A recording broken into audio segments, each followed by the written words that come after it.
Before we dive into today's episode, I have something truly special to share. Next September, I'll be leading an intimate women's retreat through the south of France and northern Italy, and you're invited. Picture this: mornings exploring the colorful markets of the French Riviera, afternoons sipping wine, and a hotel view with golden Mediterranean sunsets. Whether you love photography, food, or just want to reconnect with your playful creative self, this trip is designed for you. Spots are limited, so if all this sounds like your kind of adventure, please visit tourwithabsolutely.com and look for the tour France and Italy with Crystal. You can also send me a message or check out the show notes.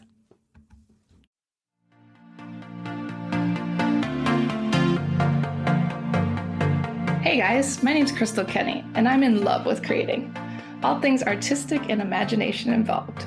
I'm an American girl who chased her creative dreams all the way to Paris, France, making a living using photography.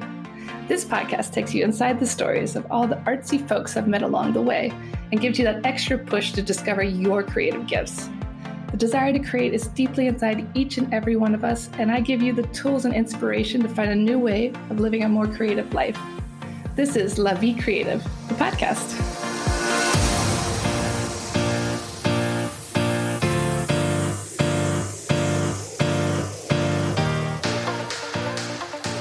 So welcome back to the show, Karen. It's been, 5 years since we had you on last. We have to do a little update on everything about your business. Yes. So let's go back to the beginning. Let's talk a little bit about your specialty. You specialize in Jewish history tours around Paris. Tell us more. Well, I'm an American in Paris. I've been here 26 years. Originally a musician and an actress. And my parents came to visit after I was off tour for 5 years playing reggae, living in a little dream puff. Puff broke, car broke down, came here and was working in a youth hostel and babysitting and teaching English, like most expats. We've all done that. And my parents came to visit, and I took them to Montmartre, your home, your village. And I took them on that, touristy train, and we got to the top, and I said, "Look, Mommy, the Eiffel Tower." And she was like, "Oh, you'd make a fabulous tour guide." So basically, since 2005, I'm now at my 20 years that I've been giving tours.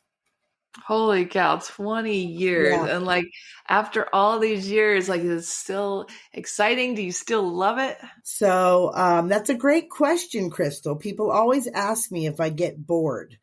And, every time I see the Eiffel Tower, I'm still enamored. I always feel that even though I married a French guy and I'm very, into the country and into everything, I will still always be the American in Paris. But that being said, I'm still so enamored by this city and seeing it through other people's eyes every day, the glimmer and shine when kids and adults see the city that they've never seen before, and people who've been every year and I show them things they've never seen before. It's still just amazing to me. It really is. Yeah, I think we kind of get reignited by the excitement of others because they're coming here for the first time or they don't come here as much. And it's exciting to see it through their eyes. Absolutely. Absolutely. And talk a little bit about some of the challenges from when you first started your tour business here. Everyone thinks we just show up and everything just works.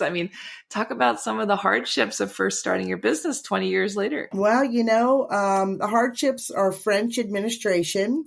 I would rather eat light bulbs than continue to having to do all that. So that's such a huge challenge. That, thank God, I took on a new French partner. So I have my regular French husband, and then I have my other French husband that's my business husband. So he has taken the ball by the reins, and his name is Johan Lardier. You can find him on my website. And he started out as a guide, and this was another connection from the pandemic. I met another girl from Maryland by way of Puerto Rico, who also does something called Eat the Cake Studio. She's also amazing. Look her up. She does experiences, completely different than tours. And she was working with him as an actor, and he needed some work. So he started touring with me. His grandfather was in the French Resistance, so he gives the Resistance tour. He gives the Montmartre tour, and his grandmother was baptized at Sacré-Cœur. He comes from a noble family, so he's actually a marquis, so that's fancy. I mean, he has no power other than, oh, what can we do for you, Mr. Marquis? You know, it's just fun. And he really has taken on doing reopening of the company. We used to be Sightseekers Delight, formerly known as, and now we're Sightseekers Paris. So the challenges have always just been dealing with the French administration, but there's been no challenge that I can't conquer, you know, which is what you want to be able to do when you live here. If you bring them cookies, you'll get something faster, you know. Don't you feel like that sometimes? Yeah, definitely. I think another good thing to do is to complain with them. You know, the French, that's how they bond. You got to complain about stuff together. The national sport. Oh, that's fantastic. It's so great to see how big the business is growing. You got a marquee on board, and talk a little bit more about some of the other tours you're offering. I mean, you have a more new guides too. Yeah, we have some new guides. I actually have an old guide, Angela, who worked for me in 2014, who stepped back in. She's back in here for the summer. So that's great. I have another new guy named Christian Bordelot, and I think he's in his early 70s. And he is an actor, director.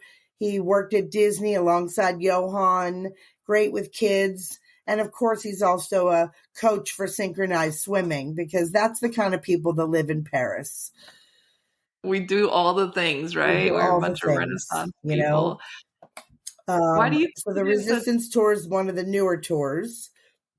And it's a more serious tour. And you know, usually we're doing history and comedy, edutaining, you know, and when you always use actors, like I say, we're able to put on this great show, and we're able to really bring Paris to life. And with the Resistance, we're trying to make you imagine what it must have been like during World War II.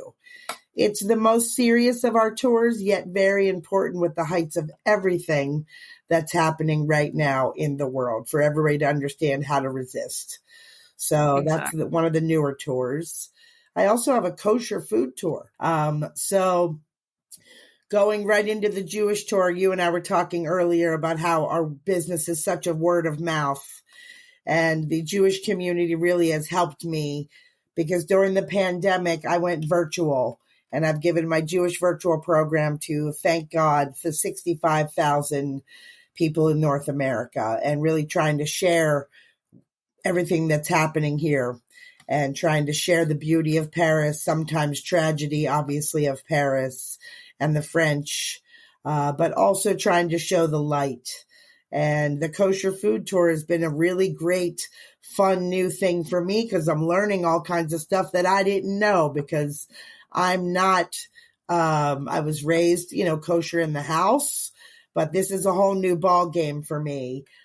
So it's really fun. And I wrote the tour with a woman named Naomi Nachman, who wrote a kosher cookbook. So it's been a great word of mouth that they're supporting me, and it's really fun. Definitely. And the business is growing. The tours are growing. We're trying new things. I love that. And talk a little bit about some of the celebrities you've given tours to. I know there was a big one recently. Tour guide to the star, working on stars. But I'm very, very lucky. In July of 2022, the one and only Michael Douglas, I spent 7 hours with him and his children. And before you ask, no, I didn't get to meet Catherine Zeta-Jones in person, but I did get to FaceTime her at lunch and say hello, Catherine Zeta-Jones. So he was here portraying Benjamin Franklin in the 8-part Apple TV series. And he hadn't really been back to Paris. He does have a house in Mallorca in the bottom, you know, under Spain.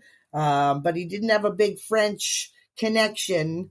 So he was here with his kids. They were visiting. And his personal assistant at the time just so happened to be one of my old guides. And he said, my kids are coming. What do I do? So he said, I got the girl for you. So to be honest, he called me at 9:00 at night, and the tour was the next day. I didn't have time to color my hair. I just did my nails. It was a hot summer, but I had to really try to be a great actress and use my best of my ability to not, go gaga over him and not to be too star-studded. So it took all I could to really hone it in and do the job that I've been doing for a long time. As I got more comfortable with him and his kids, I just kept calling him Michael Douglas, Michael Douglas. He did take me out to lunch. We did the Montmartre tour and we did the Père Lachaise tour. So it was absolutely, as a tour guide, you wait your whole life to spend time to really dazzle somebody. So it was awesome and amazing. Yeah, how fun. I mean, it's funny how so many actors are also tour guides. Why do you think there's such a crossover there? Because we're trying to give you, when you see so many of these tour companies and the people just look bored to death. I never understand why you wouldn't want to have a good time as a tour guide. It's great to give all the information. It's great to talk about Napoleon, the Louis, the Haussmann in Paris, the boulevards, the lamps, the lights, all the deep, amazing, long, long history. But you have to look at the comedy and the fun. And that's why people are on vacation, to have a good time. Exactly. They don't want to be bored to tears. They want to have some fun. Absolutely. I mean, you're doing pictures and, you just said you're getting up at 6 a.m. That's getting tiring after a while. But when you see everybody's face and they're so happy to see, oh my gosh, I'm going to get my pictures in front of the Eiffel Tower. I'm sure you're telling them stories about the Eiffel Tower. I'm sure you're including stuff that's going to make them feel à l'aise and open and, more comfortable being here. Exactly. Yeah. We're doing a lot more than just giving tours or photos. We're entertaining people. We're engaging them or making them feel special. Yeah. Yeah. Everybody wants to feel like a star in Paris. Exactly. So talk a little bit about, your story, your tours are all about storytelling, humor, performance, but how do you go about crafting these unforgettable experiences?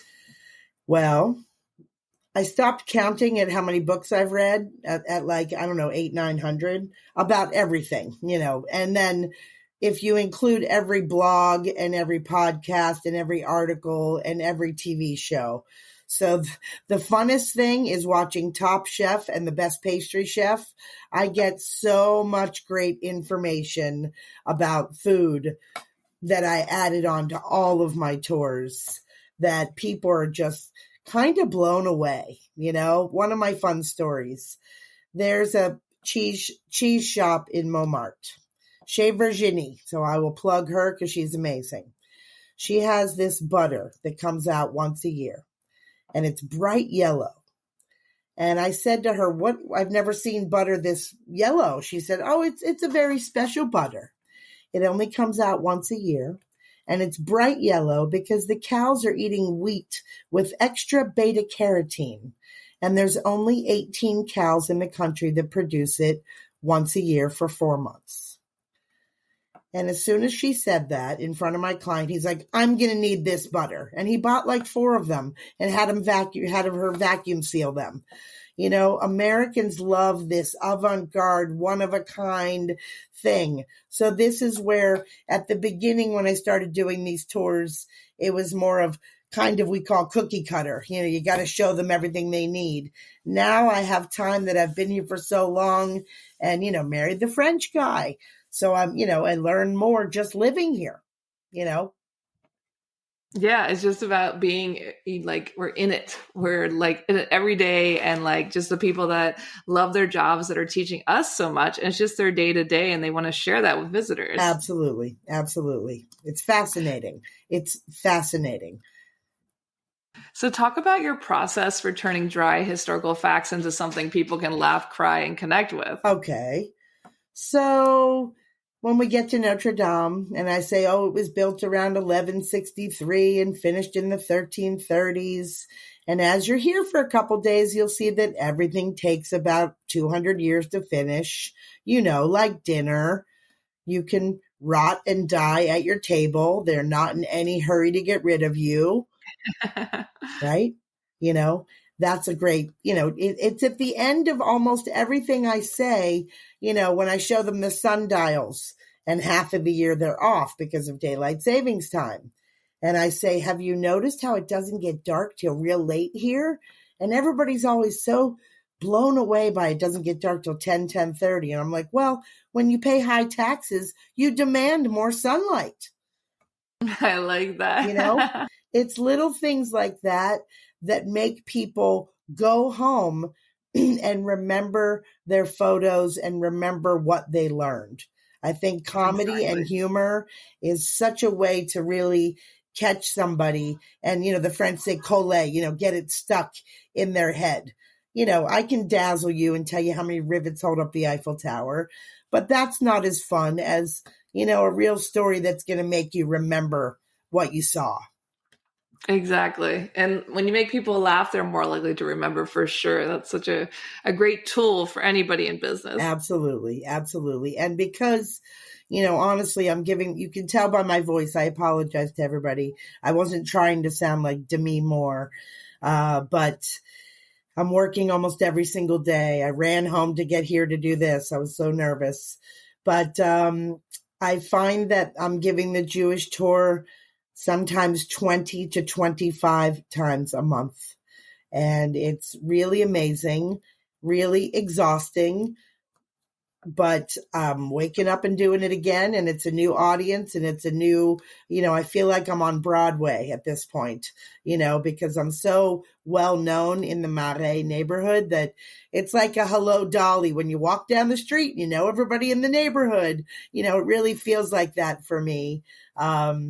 And giving that all the time, if I don't find humor, we're crying the entire tour.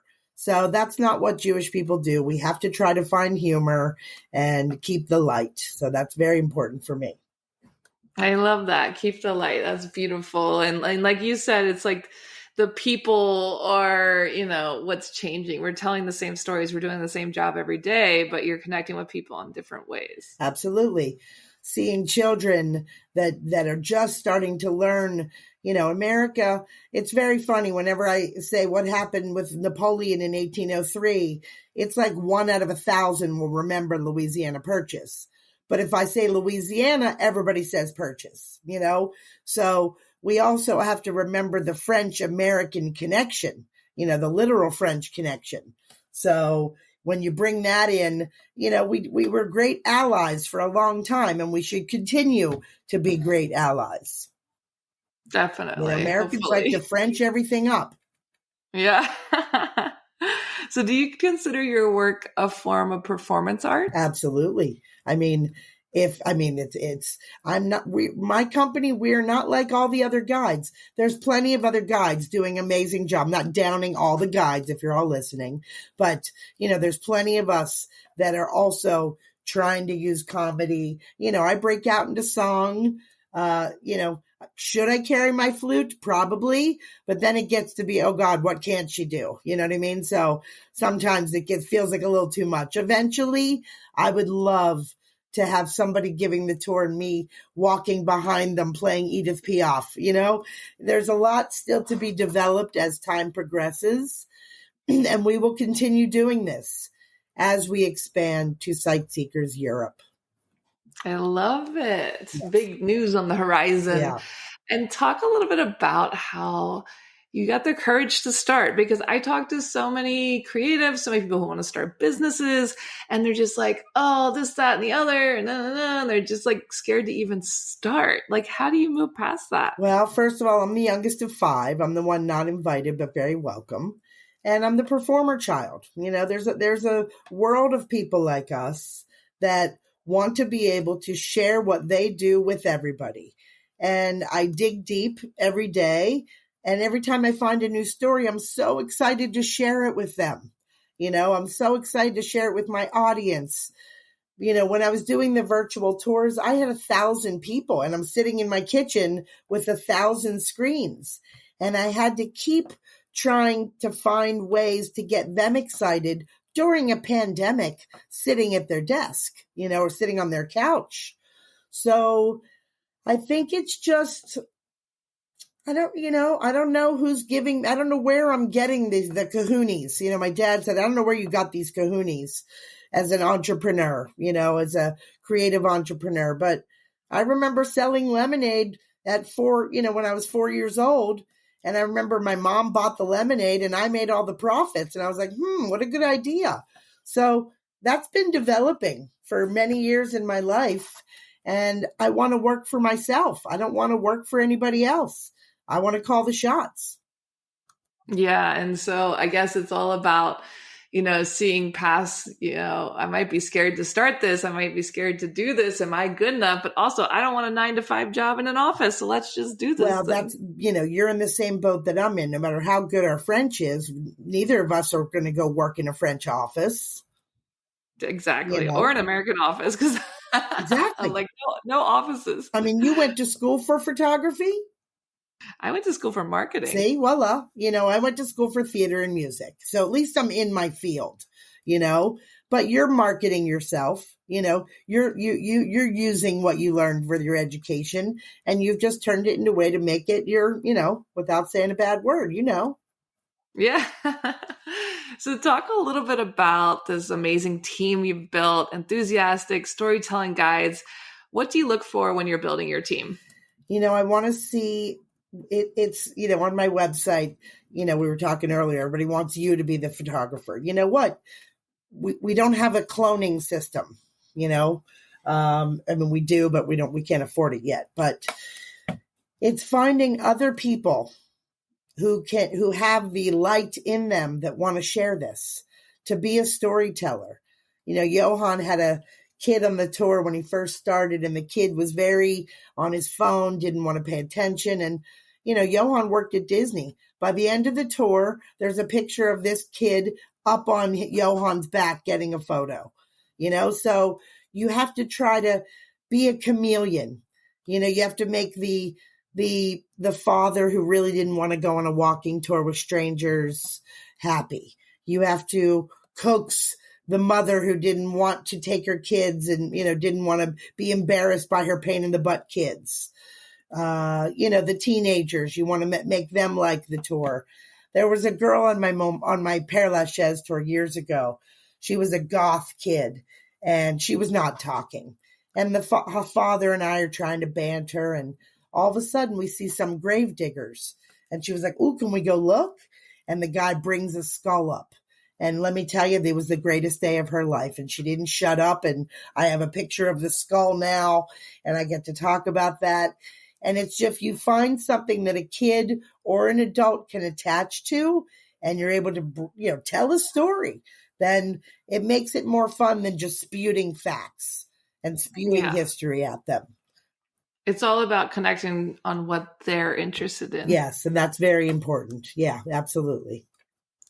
Tell us some of your favorite stories in French history. So I find it intriguing that so many people don't know that France has the third largest Jewish population in the entire world. So I had no idea. There you go. So as a the Jewish community, we only have 15 million left in the world. It's a small number. But I do get a lot of non-Jewish people on the Jewish tour. And for all of you listening, it's very important. And I get tons of non-Jewish people who are very interested in World War II. They also want to skip the line at the falafel place. And that's another thing that we do. So feel free to come along. We sit in the oldest synagogue in Paris. And I tell stories. I go through kind of cliff notes of Jewish history in France. Now, the Jewish people in France aren't the bagels and cream cheese Jews that we know of more of in America. In America, we're called Ashkenazi Jews, and these are Eastern European.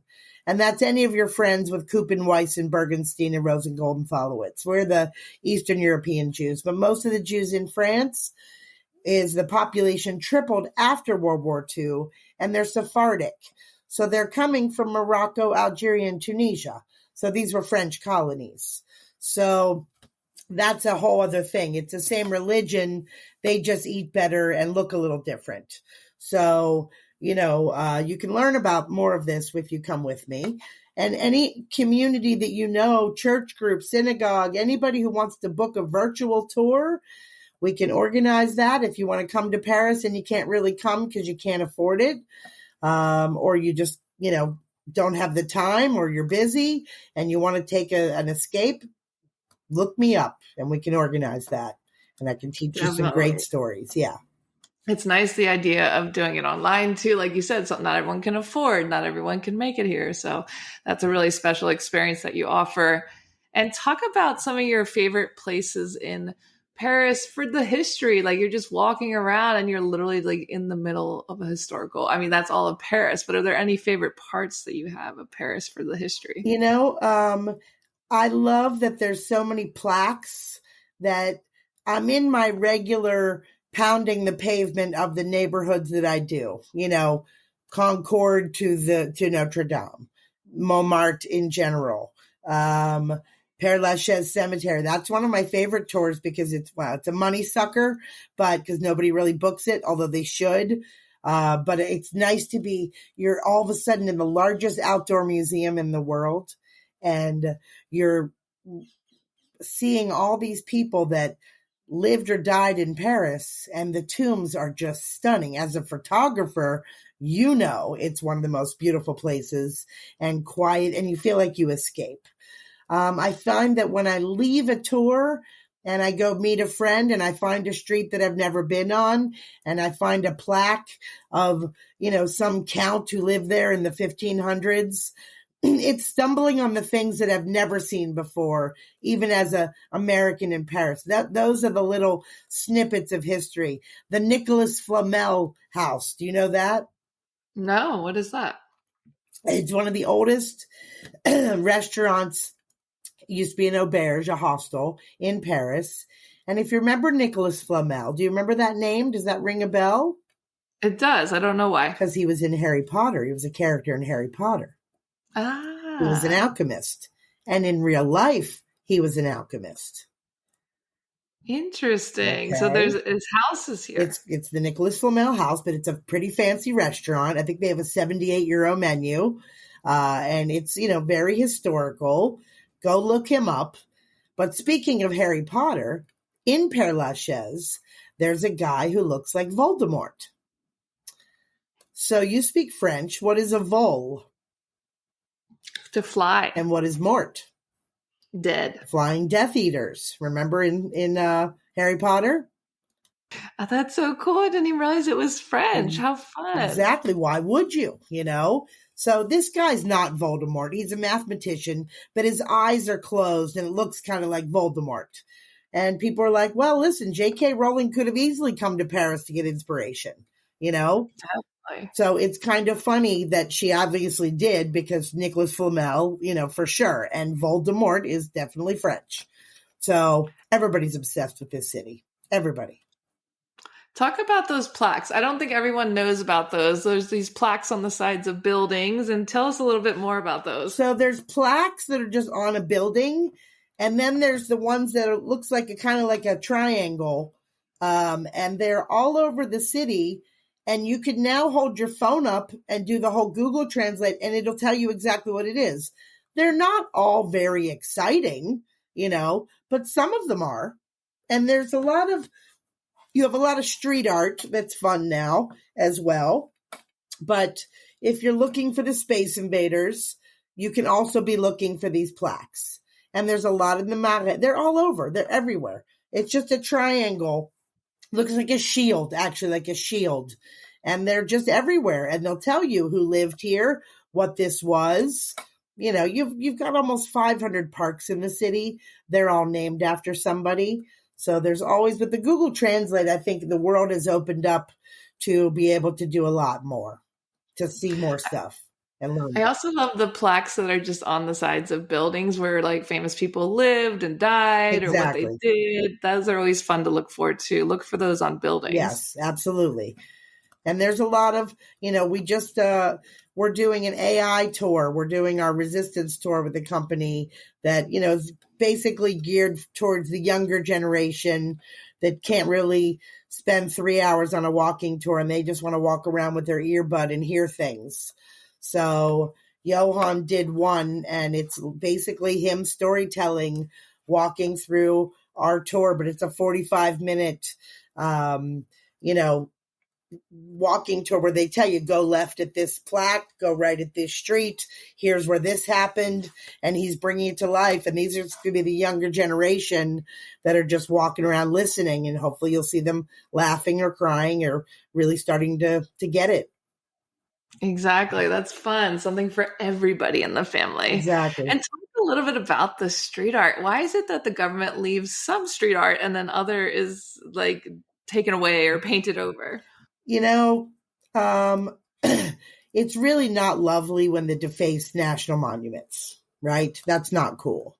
The Space Invaders, though, have you seen people on the street looking for them?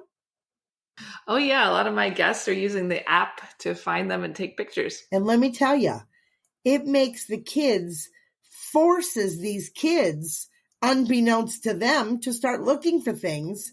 And if they see the invader, they're excited, but they've also seen the architecture. They've seen the other things on the street, the window boxes. The window boxes are so beautiful right now. Please look up, people. Please look up.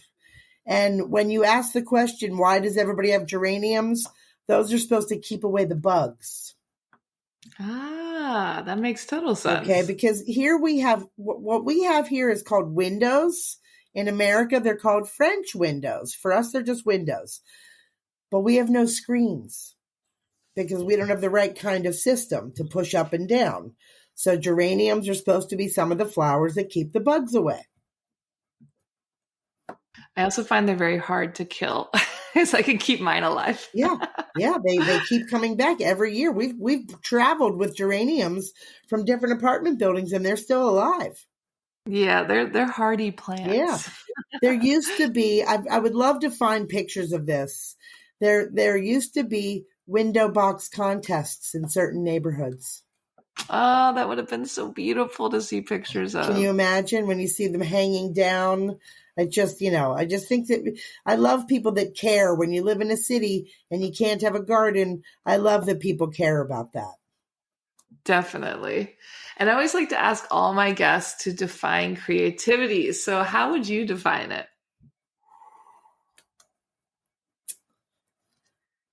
Define creativity. Wow. That's a really interesting question. It feels like for me, it's been part of my life. My life has always been creative. No matter what I did in life, it was always creating something to have fun, to have beauty, to learn more. I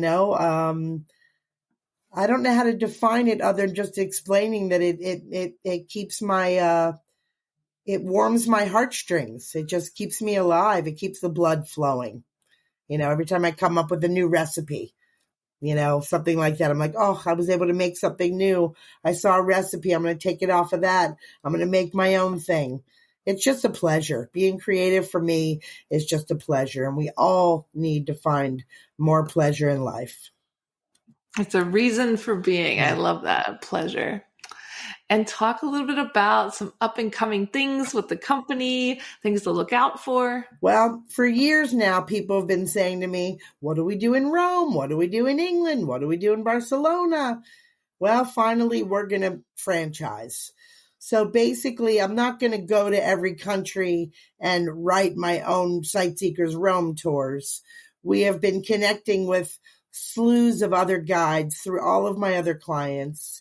And we are going to spend some time going to other countries because the top 10 things to do in London, number 8 is a day in Paris. So we are going to be in January, listed in the UK National Geographic Collector's Edition, whole page spread. And, because we really need to reach out to more of the UK, all these people that are coming. We're trying to get school groups. So now soon you'll be able to go on to Sightseekers Paris, and there'll be a Sightseekers Rome section, a Sightseekers Italy, a Sightseekers, and you'll be able to go right to the links of all the guides we love. And, just trying to make Starbucks out of the same kind of like-minded thinking guides like us. because we're all That's over the place. fantastic. Yes, that's huge. You're going global. I love that. Well, Congratulations. we're starting with Europe. We'll see what happens. Yeah, this is very exciting news. Yeah. Well, where can people connect and learn more and book a tour? Sightseekersparis.com. That's SIGHTSEEKERSPARIS.com.